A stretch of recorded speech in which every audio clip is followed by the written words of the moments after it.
Olha só, vamos mergulhar numa história fascinante.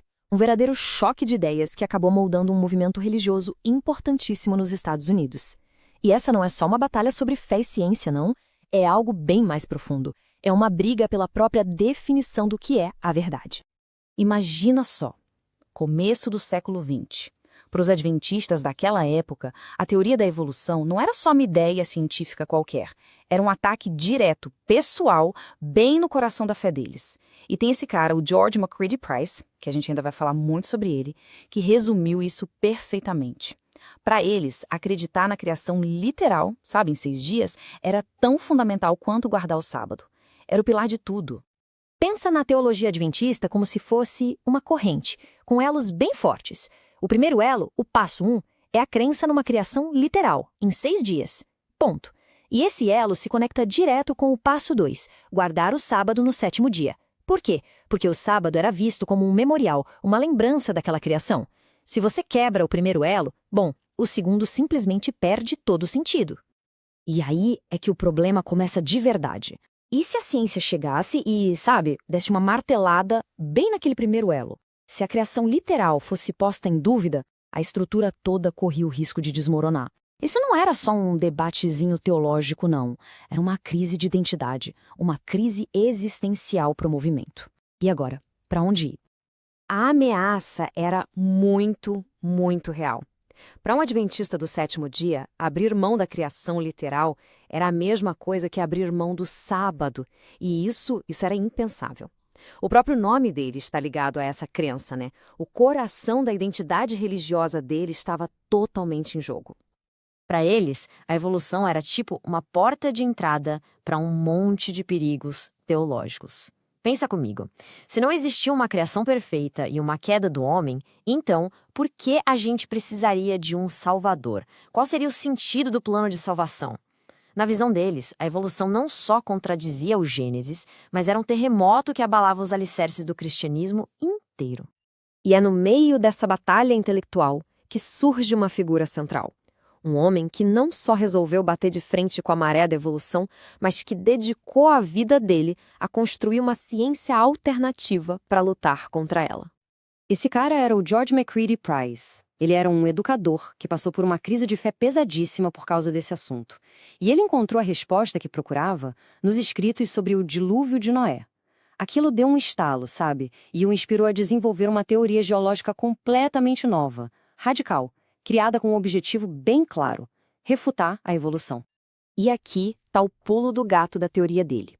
O Price basicamente dizia o seguinte: sabe essas rochas e esses fósseis que os cientistas usam para provar milhões de anos de evolução?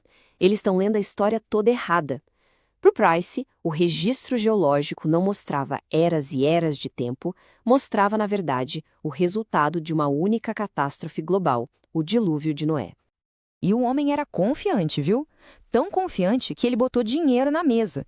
Lançou um desafio público de $1.000, o que era uma fortuna na época, para qualquer um que conseguisse provar que a ordem dos fósseis, aquela base da geologia evolucionista, era real e não só uma ilusão teórica.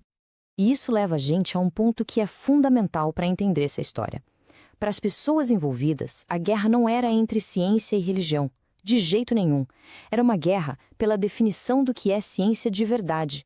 Os fundamentalistas não se viam como anti-intelectuais. Eles se viam como os verdadeiros defensores da ciência. Eles se apegavam a uma visão de ciência bem mais antiga, lá do século XIX, inspirada em um filósofo chamado Francis Bacon. Para eles, ciência de verdade era isso: coletar, categorizar, classificar fatos que você pode ver. A teoria da evolução, que começa com uma hipótese sobre um passado distante, bom, para eles isso não era ciência, era pura especulação. Então a divisão ficava bem clara, né? De um lado, a ciência verdadeira, baseada em fatos, organizada e que, olha só que conveniente, vivia em harmonia com a religião. Do outro, a ciência falsa da evolução, especulativa e, na visão deles, uma inimiga declarada da Bíblia. No fim das contas, a batalha era filosófica. Não era sobre os fatos em si, mas sobre como interpretar esses fatos. E essa batalha de ideias que estava esquentando estava prestes a explodir num palco nacional. É isso mesmo. Aquele debate que antes ficava mais restrito a livros e igrejas, de repente ia virar um espetáculo para o país inteiro. E o palco escolhido foi uma cidadezinha no Tennessee, onde essas duas visões de mundo iam bater de frente no que ficou conhecido como o julgamento do século. O famoso Julgamento do Macaco, de 1925, foi muito mais do que decidir o destino de um professor. Foi um confronto dramático entre duas Américas, a América fundamentalista contra a América modernista. E o mundo inteiro estava assistindo. De um lado do ringue, na acusação, estava William Jennings Bryan, um político super popular, um verdadeiro herói para os fundamentalistas. Do outro lado, na defesa, o famoso advogado Clarence Darrow, um agnóstico declarado. O palco estava montado para um confronto épico. E aí, durante um interrogatório bem tenso, Darrow encurralou Bryan. Ele perguntou: Ok, então me diga o nome de um único cientista de credibilidade que apoia a sua visão. Ele queria um especialista, alguém com peso, para defender a causa criacionista. A resposta do Bryan foi crucial. E o especialista que o Bryan nomeou foi ninguém menos que ele mesmo, George McCready Price. Só tinha um probleminha. O principal nome da ciência criacionista estava na Inglaterra e não tinha como aparecer para testemunhar. O Darrow não perdeu a oportunidade. Ridicularizou Price ali mesmo, em público. No final, a acusação até venceu o caso tecnicamente. O professor Scopes foi multado. Mas, no Tribunal da Opinião Pública, foi uma derrota esmagadora. O fundamentalismo foi humilhado em escala nacional. Depois dessa humilhação pública no julgamento de Scopes, muitos fundamentalistas se calaram. Ficaram mais na deles. Mas os adventistas, eles fizeram exatamente o oposto. Em vez de recuar, eles dobraram a aposta, solidificando a sua posição única nesse debate.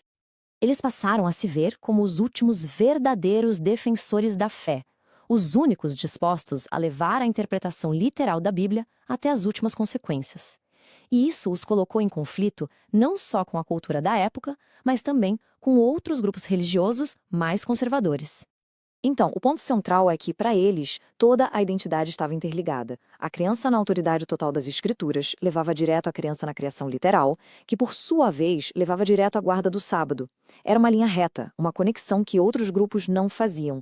E isso deu a eles um senso de propósito, de serem os únicos e verdadeiros campeões do fundamentalismo.